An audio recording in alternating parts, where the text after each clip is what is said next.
right? When you're dealing with people, like people's personalities, people have a personality that's how they deal with things, and they funnel people into their world. So if you have to break that, just step outside their world. Like, don't get drawn into people's worlds, right? Don't get drawn into people's strengths. I mean, we talk about this all the time, but don't get drawn into their strengths. Don't get drawn into their way of fighting. Because you're not going to be able to win that battle because you do it all day long, right?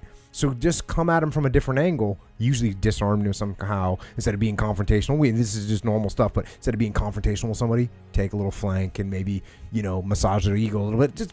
But it's the exact same thing. Yep. If people have a way of doing things and you can get outside their pattern, you have a better chance of getting a victory. Yeah, it's crazy how that works. All right. When dealing with new groups of folks, when do you do decentralized command? Right away or gradually? As in, slowly give them trust or slowly take it away as needed? Again, this is a good solid question. This is something that people ask on a fairly regular basis, and it's a pretty straightforward answer.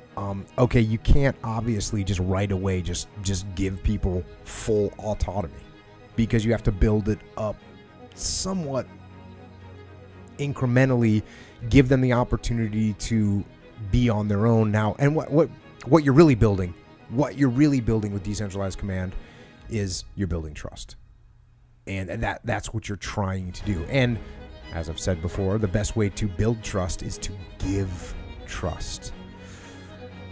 But before you give trust, you've got to set expectations. You got to set standards. You got to set guidelines, because this person that you're this is a new person. They might be a crazy. They might be incompetent. They might have a totally different vision of what's okay than you. They might be unethical. There's all kinds of things that they might be that you cannot allow for. So what you have to do is set those standards, set those guidelines, and put those guardrails in place, so that you make sure that this person is ethical, make sure that they are professional, make sure that they do have the same standards, make sure that they understand the expectations you set for them. And that's when you can start to hand out more slack and more ownership, because we don't want to micromanage. When I talk about parameters, I'm not talking about telling people exactly how to do it. But let's say you and I started working together and you were my subordinate. If we fast forward 2 years from now, I'd be like, hey, Echo, this is what we're trying to get done. Make it happen. I'll, check back with me when it's done. Mm-hmm. Right? That's how much leeway I'm giving you. I don't even care. Mm-hmm. But when we first started working together, I'm going to be like, hey, Echo, here's what we want to get done. Can you come up with a plan and then let me know? Let me take a look at what you're going to do. Boom. Now, I'm still letting you fully own the plan, but I'm going to do a little check. I'm going to make sure that it's the right. I'm going to make sure it's a good plan. I'm going to make sure it's a smart plan. I'm going to make sure it handles our resources correctly. So all those things, I'm just going to, and then the more we work together, the more we build the trust, the more you understand the expectations, the less guidance I'm going to give you, the less oversight I'm going to give you. Yeah. Because because you've built up trust with me, and I've built up trust with you. So that's important. I also want you to be able to make your own decisions, because I don't want to be making decisions all the time, so even in the first scenario, when I've been working with you for a long time, I say, hey, Echo, go figure this out. You go handle it. You get it done. When we first start working together, you might come to me and say, hey, Jocko, I hit this wall. What do you want me to do here? What do you think I'm going to say? Figure it out. I'm going to say, figure it out. I'm going to say, hey, man, I don't know. What's your best guess? Or how would you do it? Or, if we knew each other a little bit better, I'd say, hey, man, don't come asking me those questions. Go figure that out. I don't care how you do it. Just get around that wall. Yeah. Boom. And we're done. And now, one other key part of this is, oftentimes, if you take over a new team, you may want to start off by setting the example, by running the perfect operation, by going from end to end with some project that you set the standard on how you want things to be. So everybody looks at you and goes, okay, I see how he did that. Whoa, he wants that done. He holds the line on that. So that way everybody knows what the standard is. So there's, and I would always, when I start off, when I take over a platoon, take over a squad, like, okay, we're doing this operation. Cool. Here's how I would run it. Very distinctly, very clearly be the guy. And then as time goes on and trust develops, I'm going to become less and less the guy and more the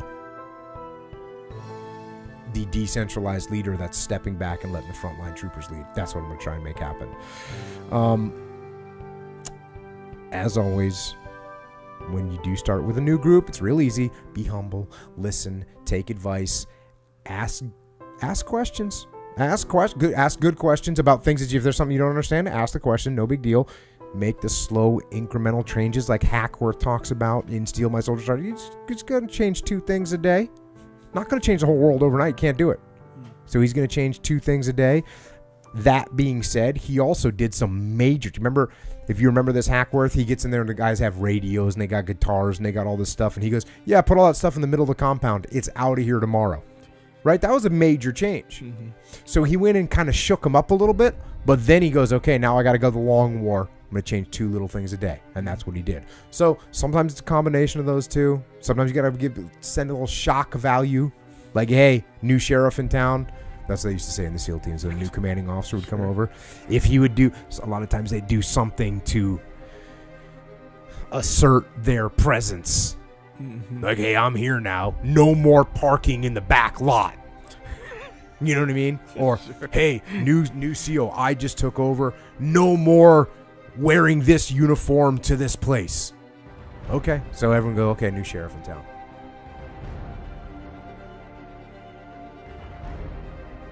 Jocko, what are some workouts to progress in becoming more relaxed in the water? I need to lower my heart rate. Okay.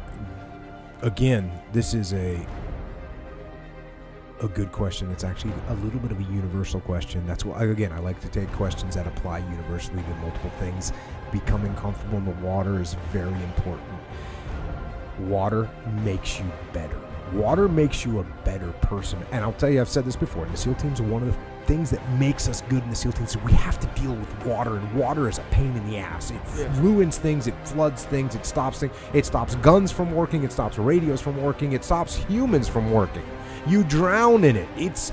Water is very tough to deal with. It's a very harsh environment, especially the ocean water. I used to say that every time you go in the water, it's a real build-up because you can get killed. You can get killed in the ocean. You can get killed in the ocean today if you make the wrong moves. So you definitely need to be comfortable in the water. Now, first things first, water will kill you. Water will kill you. You will die. Yep. If you make mistakes in the water, you will die. So whoever wrote this question and whoever's going to heed my advice here, note and be advised that water will kill you. So when you swim, you got to have a lifeguard. And there's a couple examples. A guy I went through SEAL training with who was a stud, a complete stud. He was the honor man of my buds class. And a great guy. It's cool to be honor man. It means you're a good athlete. But this guy was also beyond that. Was just a great guy, extremely motivated. His name was Keith Kimura. And he was practicing breath holds. As he was, this was, after we went through SEAL training and he had gone to a SEAL team and served and he'd come back to be a SEAL instructor. And he was practicing breath holds during an evolution for the students. And while all that was going on, they're doing stuff with the students and he's down there practicing breath holds. Like on his own kind? He was in the group, but on his own, if that makes sense. So there's a big evolution going on. Right. And while this big evolution going on, he's kind of doing his own thing. Right. And he died. He was doing breath holds. He stayed down there. He had a shallow water blackout and he died. And it was awful. I mean, what an incredible guy. We also had some SEALs, I think 2015, that were in Virginia Beach, young studs getting after it, training super hard, and they both died in the pool in Virginia Beach. And again, these are frogmen. These guys are pushing themselves and trying to make themselves better, and they push that envelope, and that's what SEALs do. And they pushed it, and they went over the line, and unfortunately, they were training together at the same time. So you got to be safe. Don't train alone. And don't train with someone that's doing the same thing as you at the same. You can't endure the same thing together. You know, it's a real simple rule. It's 1 up, 1 down. So if it's your turn to train, I stay out. And then you do your evolutions, and then when you're done, okay, now it's my turn to train, you stay out and you watch me. It's 1 up, 1 down. That has to be the standard. Again, people don't play around with the water. You know, I've had shallow water blackouts, and they just come and that's it. You're unconscious. And if someone's not there to drag you out, you're gonna drown. You're gonna die. That's it. Yeah. And it's sort of you can tell that they're coming a little bit, and you get used to them. But it's sort of like getting choked out in jiu-jitsu. Yeah. You know, you've been choked out before, right? Yeah, many times. Yeah. So you think you're gonna make it. Yeah. And then you don't. And you can push it too. That's the thing, especially when you're training. Like when I'm trying to get strong.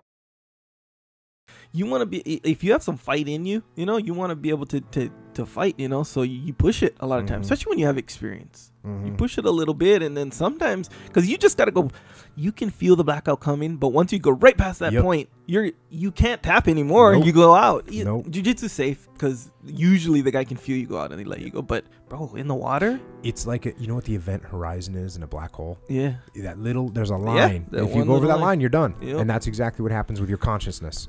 You can see that line. You're watching. You're like, oh, I'm gonna be okay. I'm gonna make it, and then all of a sudden it's gone, and you're over the line. You're in the black hole, and that's it.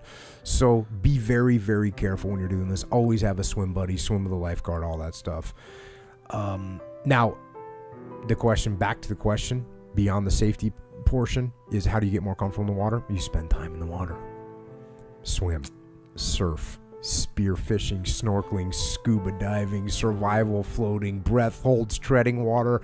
Just that's how you get comfortable in the water, is by being in the water. Give yourself little challenges. Swim with t-shirts in your hands, swim with your clothes on, swim de-jock while you're just all those things to get to be in the water and do things and swim. And that's how you get more comfortable in the water, and you'll rapidly increase your ability to be in the water and handle yourself in the water, and you'll be much more calm in the water.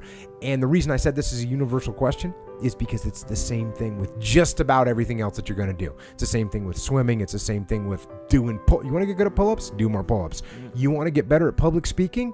Get up and start doing public speaking. Same thing with shooting. Like when people first start shooting and they're all intimidated by firearms, it's because they're not used to them. So spend time shooting, spend time around guns. You'll get used to the muzzle flash. You get used to the concussion of the noise, and you will be more comfortable about it.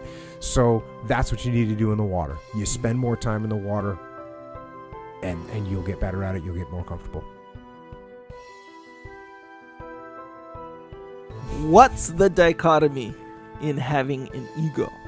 When is it good, and when does it get to a point where you have to check your ego? Okay, so the dichotomy is pretty clear. Ego drives you. Absolutely. It makes you want to win. It makes you want to perform well. It makes you proud of your achievements. It makes you want to be number one. And those are all good things, and I fully have those myself. I mean, my ego will keep me up at night trying to win at some ridiculously meaningless thing in the world. Especially when I was younger. It was kind of stupid.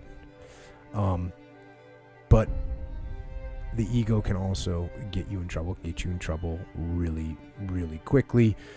For instance, I mean, your ego can make you sabotage your coworker that's on the same team as you so that you can outshine them, right? That's ego.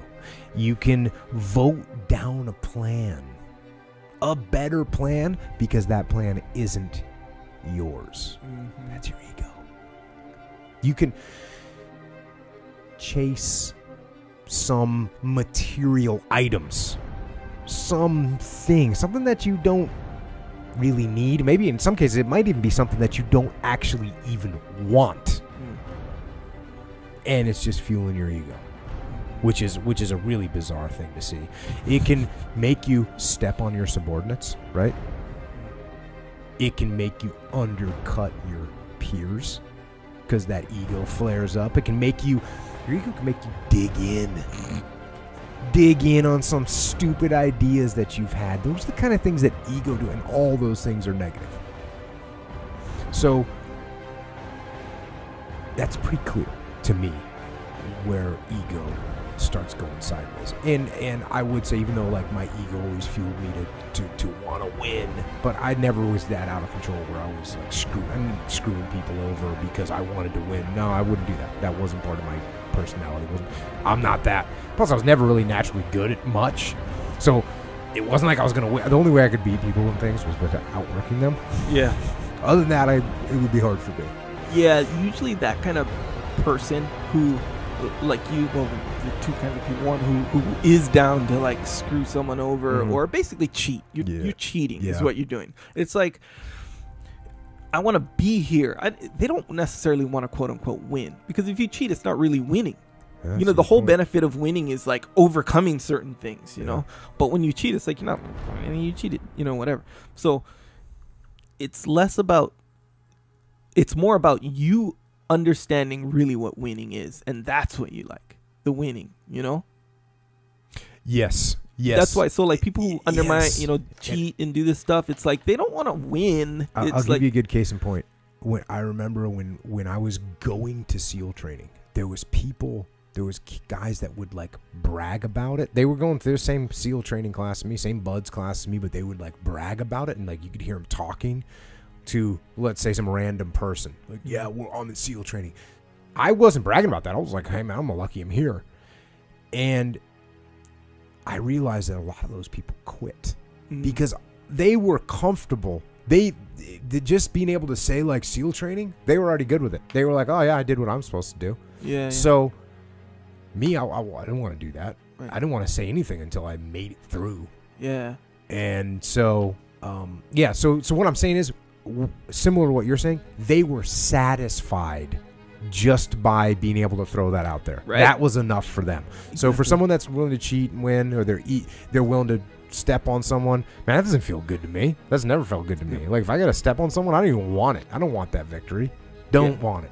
So it's like some people want to look like they won, and other people want to really win. Yeah, of course. That's really the difference. Yeah. So back to the ego point, when you start feeling like you're doing some of those negative things, that's when you gotta put your ego in check. That's what you gotta support your coworker instead of sabotaging. That's when you gotta pick the best plan out there instead of picking your own. That's when you say, you know what, I'm happy with what I have, instead of chasing things that I don't even need. You know what I'm talking about? When people like, if you ever, there's been something that you wanted, even though you actually didn't even really want it, but you just want it just because it's pure ego. Pure ego. Yeah, like when you're in the weight room, well, growing up, like lifting weights, some guys would do this where they'd be lifting weights, and you can see a lot of times in these like a 24-hour fitness situation where guys will be lifting weights, and then one guy he's like, dang, he's lifting kind of a lot. You'll see someone all of a sudden be doing that same exercise, like trying to lift more than that. He doesn't know him. You're not lifting with him. He wasn't even doing that exercise. It wasn't even his workout, but he'll like try to do it, you know? Yeah. Bro, you weren't even doing that exercise. You weren't doing bench today. Yeah. And now you're doing bench, you know? Chasing something you don't even want. Don't even want it that day. Don't need it that day. That's another big one, is like when I talk about subordinates. Instead of cutting down your subordinates, you start lifting them up. You start making them shine. You start giving them the credit, making them shine even brighter than yourself. That's the beautiful thing, when you can put your ego in check and you can make that happen. Making your own boss look good, having an open mind to new ideas. Those are the things. That's how you put your ego in check. Those are the things that. Those are the hallmarks of having your ego in check. Now, sometimes people don't know when they need to put their ego in check, and I think there's one really easy indicator to know when you need to just at least like do an assessment of your ego, and that is when you come into conflict with another person.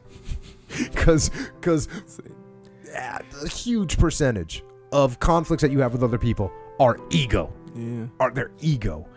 And So when you feel that conflict, whether it's about positioning, whether it's about an idea, whether it's about a plan, whether it's about, well, no matter what it's about. But if I'm in conflict with you on something, immediately I'm going to say, okay, wait a second. Is this your ego talking? Yeah. Or are you, is this business or is this ego? Yeah. And if you do that, you will find yourself, any form of frustration or anger that you have, just check your ego. And there's a good chance that you're going to be able to take that thing, get a hold of it, and aggressively put it in check. It's hard. Your ego is a tough bastard. Yeah. Your ego, man, that thing wants the spotlight. It wants to shine. It wants the glory. And it's driven. You know, that's a lot of you high achievers out there. That's what's driving you. And it's not a bad thing. So when it comes time to harness that bad boy, it can be a challenge. But it's very rewarding when you make it happen. It's rewarding in a long-term gratification. It's not immediate gratification. Yeah. Generally, you're giving your subordinates all the credit for some project that they did. And you know that you could actually know that you did the bulk of the work, but you give it away. That's not gratifying immediately. The immediately is like, yeah, that's right. Put the accolades on my head, boss. That's immediate gratification that you're looking for. No, you say, hey, boss, you know what? Don't put the accolades on my head. Look at my team. Let's crown them because they really did a great job. And I'm just here to help them. There's no gratification in that. But when you get feedback a week later, a month later, 6 months later, people want to come and work for your team. Now your team gets picked for another project. That's the long-term gratification that you get when you keep your ego in check. Yeah.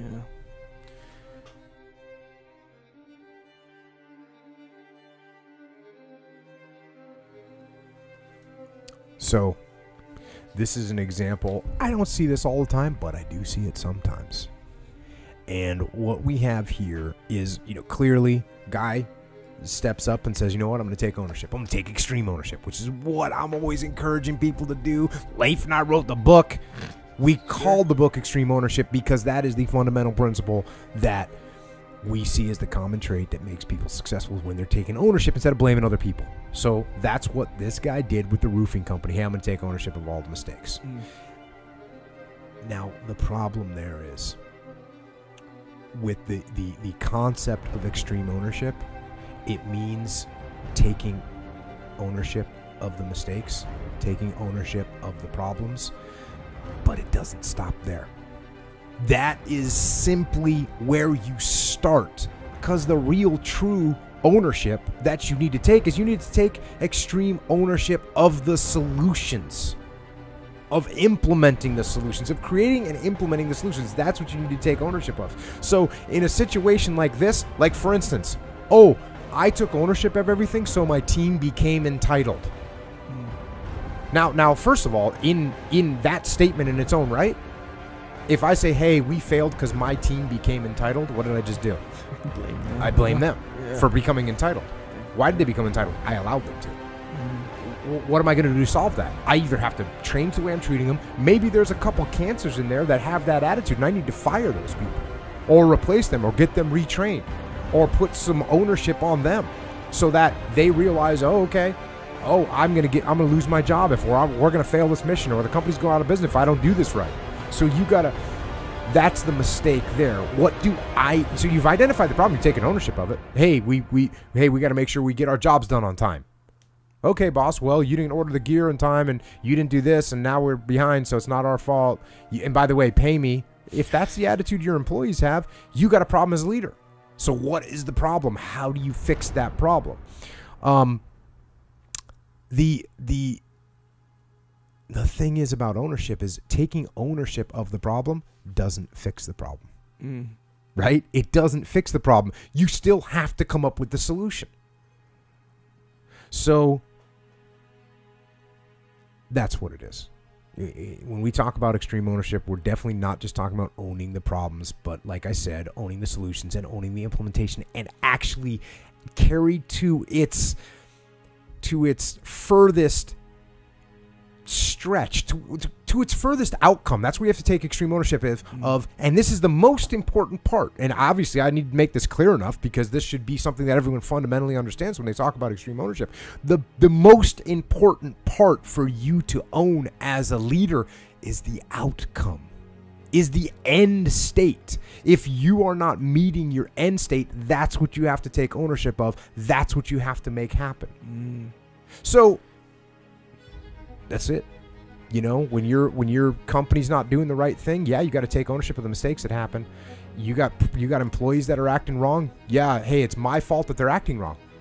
You got deadlines that you're missing. Yes, it's my fault that we missed the deadlines. Now you got to go back and ask yourself the question, how do I make the deadlines? How do I fix those employees? You got to solve those problems that are out there. Otherwise, extreme ownership doesn't do anything for you. And we've talked about this before as well. And that is that taking ownership of things is not a shelter. Right. It doesn't provide shelter. Yeah. It doesn't. And some people think it does. They go, hey, you know what? Hey, we failed on our mission. It's my fault. Okay, so, let's move on. No. Actually, no, we don't move on. You failed in your mission. How are you going to fix it? Yeah. Extreme ownership does not give you any mercy whatsoever. That's what's hard about it. And by the way, the thing that extreme ownership that makes it hard is because the previous question, it attacks your ego. Because when you say, hey guys, this is my fault, you're not just saying, hey guys, this is my fault, let's move on. You're saying, this is truly my fault. Yeah. We failed because of me. And these are the things we're going to do to fix it, and I'm going to own it until we get it done. Yeah, dang. Yeah, it kind of makes sense. Like, it is one of those all or nothing things, where it's just funny how you put it, where you're like, I did my extreme ownership, the rest is up to you guys, kind of thing. You can't really do that. And this question is a really good question, and I appreciate it because you can see the guy that asked it, he clearly is motivated, wants to do well, right. But again, my fault for not explaining this well enough, he thought that just taking ownership would solve the problem. No. Yeah. You have to take ownership and solve the problem. Matter of fact, the taking ownership part is the initial part that lets the rest of it happen. And that's why we emphasize it so much, because most people, they just don't take ownership. They're not even close. Yeah. This guy, he's close. He's taking ownership. Now he's got to realize, okay, I took ownership. I realize that it's my fault. And again, it's not just him saying, well, it's my company, so it's my fault. And so I hope this works out. No, I don't hope anything. You fix it. You make it happen. And I appreciate this question because I could see in his earnest asking of the question, like he's like, man, what did I do wrong? Yeah. What did I do wrong? Here's what you did wrong. You made the first step, which is the hardest step. That's the positive here. Yeah. One of the most positive things about this guy is he's made the hardest step, which is, okay, this is my fault. The follow-on is what he missed. Now, how do I fix it? What do I do to implement it? You got lackadaisical, entitled employees. That is your fault. So how do you fix them? Because if you're lackadaisical and entitled around me, that means I'm doing something wrong. That means you don't understand the mission. You don't understand why we're doing what we're doing. You don't understand why it's important to meet the deadline on this roof so we can move on to another one, so that we can collect money to pay for our next one. There's all kinds of reasons that you can tell people why these things are important. And if you have people that they know exactly why they're doing what they're doing and they still aren't getting in the game, you need to find some more people to come and work for you. Yeah. Some different people. Some people with better attitudes, and bring them on board with the right attitude. Yeah, even to add to why this is such a good question, this is exactly what people are scared of with the extreme ownership. It's like, dang, if I take extreme ownership over everything, they're going to take advantage, or they're going to, be entitled or whatever. That even thinking about it, that's what I'd be afraid of. That's what I am afraid of, And I will tell you, having done this my whole career, when you take ownership of things, people don't. There's a small chance. There's a couple knuckleheads like the idiots that this guy has working for him that are entitled. Now, I shouldn't say that, because he may have provided the environment to become like, he might have been the easy button. And every time they say, "Hey boss, I can't hey boss, I can't come in late today. Can you finish up that roof by yourself?" And he's like, "Hey, you know what? I'm going to take ownership of this." Right? He goes, "Okay, I'm going to take ownership. Don't worry about it. I got it." Now he does that 4 days in a row. He's worked 16-hour days. He's starting to get broken mentally and physically. You ever done roofing before? Yeah. Have you ever done any roofing? Yeah. That's hard work, Yeah. especially in the summertime when the blazing sun, 14, 16-hour day. I pulled a chimney off my little chimney off my roof one time. I thought I was going to be able to just patch the roof. No, I had to strip like a third of my roof on my house. And then I'm up there. We got rainstorms coming. I'm up there. Okay, I got to roof this whole thing in the next, 18 hours? Get some. Yeah. So roofing is hard work. Yes, sir. And if you don't if you don't get these employees in the right mindset, if they're not part of the team, if they're not on board, how are you going to fix that? And what I was going to say is, if you become the easy button all the time, then that allows them, it fosters the attitude of, hey, you know what? This is on Jocko. He's the one that he's still got to pay me. Yeah. Like, no, actually, here, let me tell you how it really works. You know how I pay you regardless of what you do? Well, eventually, I don't pay you anything because you don't work here and I don't have a business anymore. So if that's where you're at, I don't want you here. And I will do this myself, and I'll schedule my jobs appropriately so I can do it all myself. If you want to get in the game and be part of this team, which you should, then this is what I need from you. Here's the expectations. This is why. Because this year we did 14 roofs. Next year, I want to do double that. And that means I'm going to get you a crew that's going to work for you, and you're going to bump your pay up a little bit. I'm going to get you moving along and get you promoted. Maybe sometime you'll have 2 or 3 teams working for you. Do you want to do that, or do you want to continue being the guy that's hauling shingles all day? Are you in the game with me or not? Are you part of this gig? See, so you got to get in their heads. You got to get them out of that mindset and into the right mindset so that you can dominate. Yeah, I feel like that extreme ownership kind of provides that too. You know, where if, like how you've always said, if you're like blaming them, overtly blaming them, they're like, oh, this guy's not on my team. They have that feeling. But if he's taking the responsibility, it's like, oh, dang, this guy's kind of on my team. Yeah, I do want to do all that for you. Classic. You're right. Classic example. If I approach you and I'm like, Echo, dude, you're just entitled. Yeah. You're entitled. Yeah. You don't have a good attitude. What attitude do you have now? Yeah. What attitude do you have now? Now you're like, oh, what are you talking about? I'm entitled. Yeah. What are you saying? I'm entitled? Yep. Yeah, you're damn right I'm entitled, because look at what I've been doing. No, whereas if I take a different approach with you and say, man, look, I think you got a lot of potential.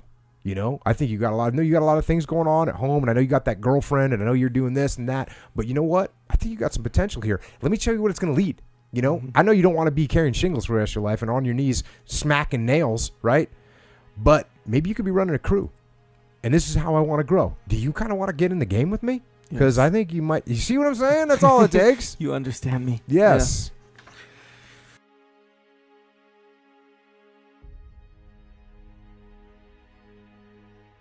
Thoughts on how to deal with toxic/negative people? Oh, those people. Yeah. So, first of all, it's important to recognize that those people exist everywhere, and everybody's got to deal with me. If you run into one of these people, don't get all surprised as if they're a lone ranger out there being negative. No, there's negative rangers all over the place. So you got to know how to deal with them.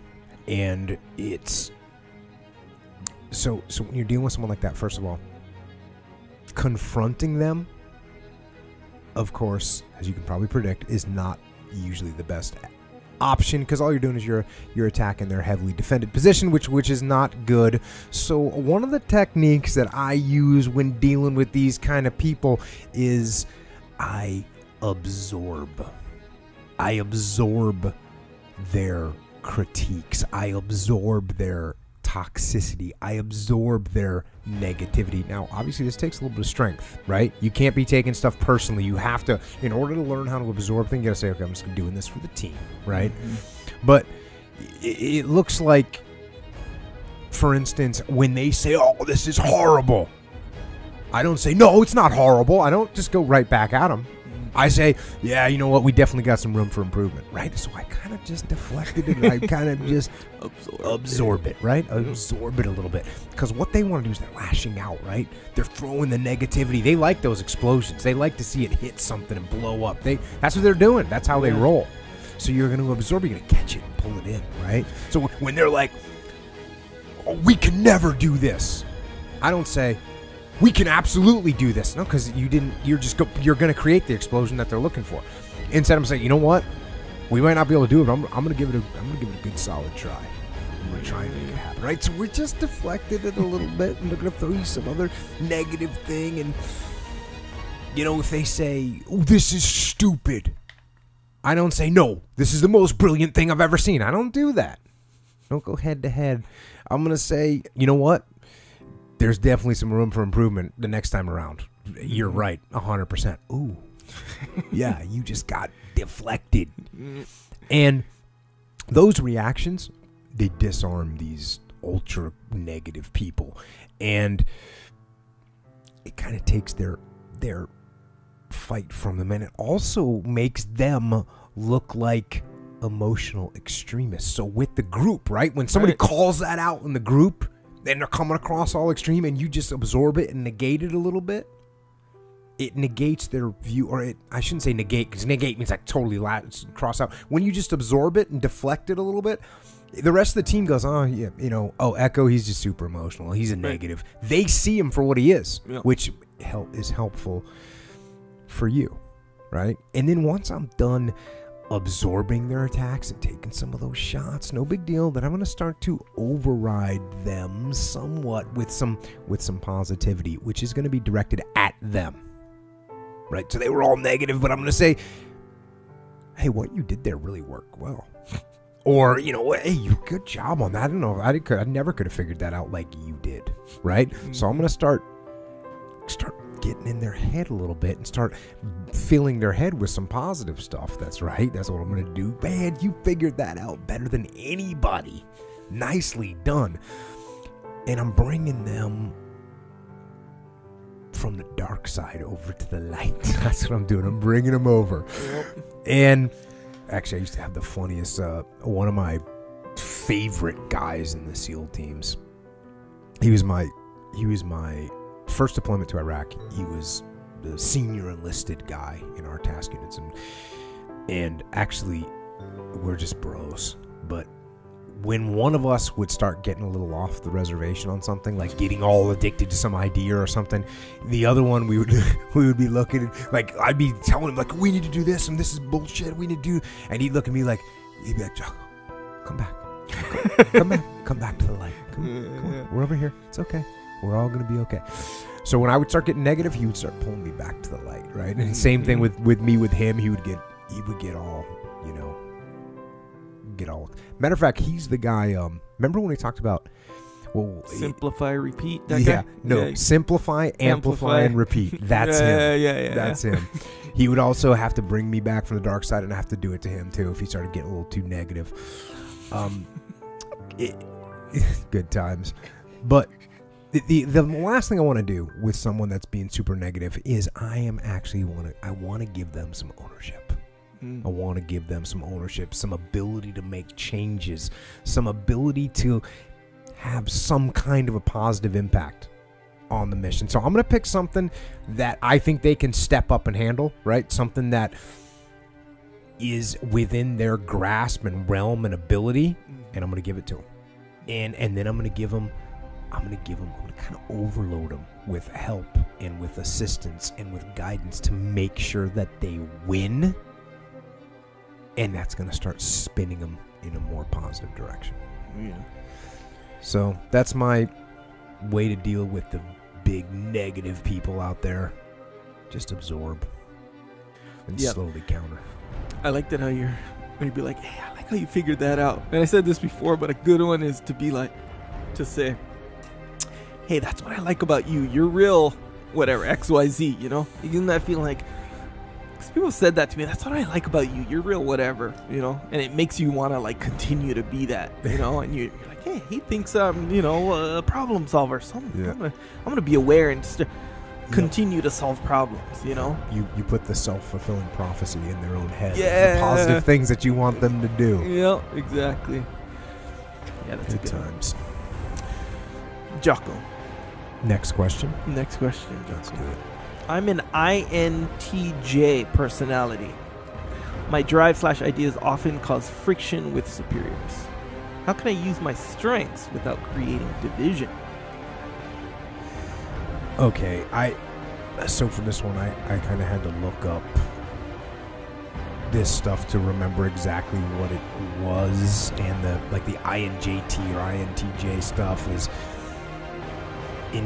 introverted, intuitive thinking, judging. This is part of this Myers-Briggs type indicator that refers to one of 16 psychological types, right? So it's sort of a graph that you can figure out what type of 16 different psychological types that there are. And so for this one in particular, this INJT, which like I said is introverted, intuitive, thinking, and judging. And I went to the interwebs for this. Sure. And it said that as an INTJ, your primary mode of living is focused internally, where you take things in primarily via your intuition. Your secondary mode is external, where you deal with things rationally and logically. So, speaking of self-fulfilling prophecies, this is kind of one of them. And, as far as I'm concerned, your personality and anyone's personality is not set in stone by any stretch. And, of course, can you have some natural tendencies as a person? Of course, you do have some natural tendencies.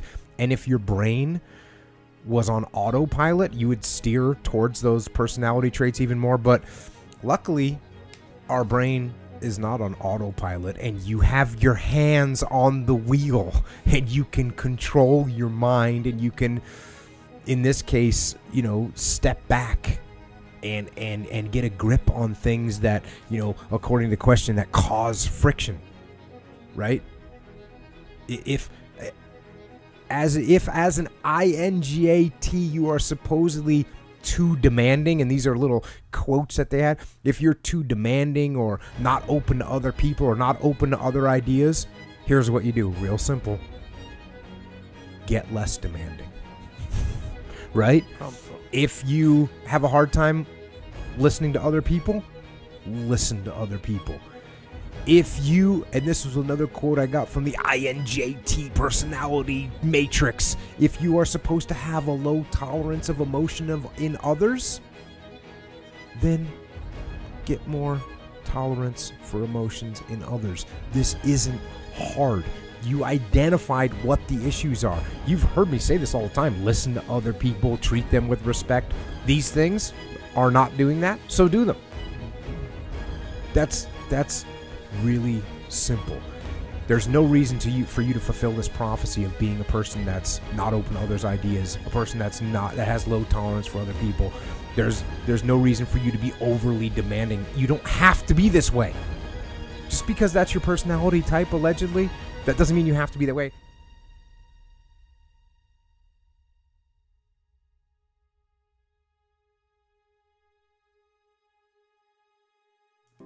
Jocko, we all know bad things happen to good people sometimes. How do you deal when those things happen to people around you? Very true. That sometimes bad things, horrible things happen to good people. And I don't know why, but life isn't fair.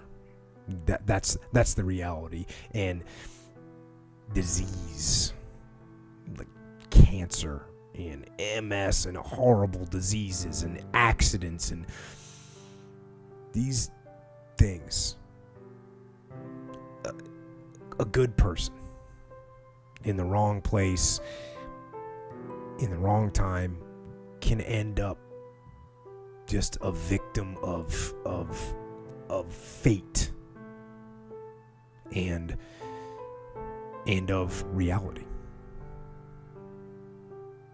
And it can be horrible and heart-wrenching.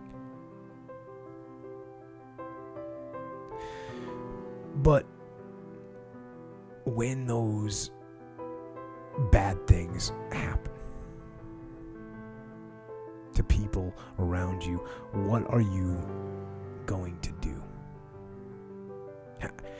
How are you going to lead? Are you going to get angry?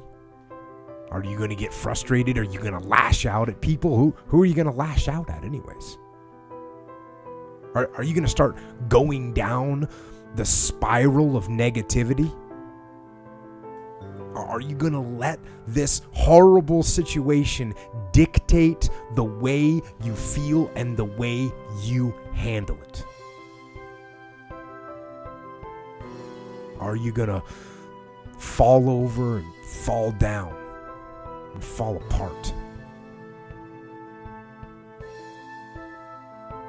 Or are you going to lead? Are you going to face this issue with courage and with resolution? I say lead.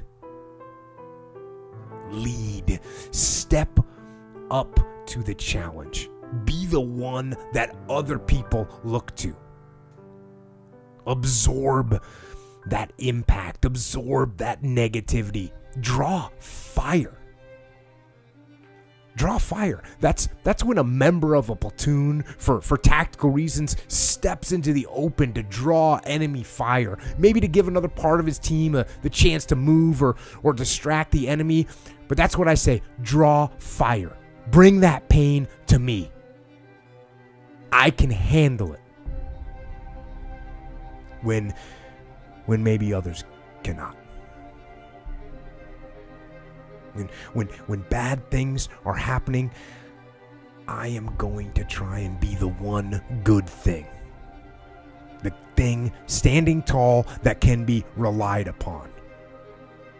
Because I know that attitude will spread. It will bolster those around me. And we will fight. And in fighting, we will win. And if not the battle, and if not the war, we will win because our spirit, it will never surrender. And that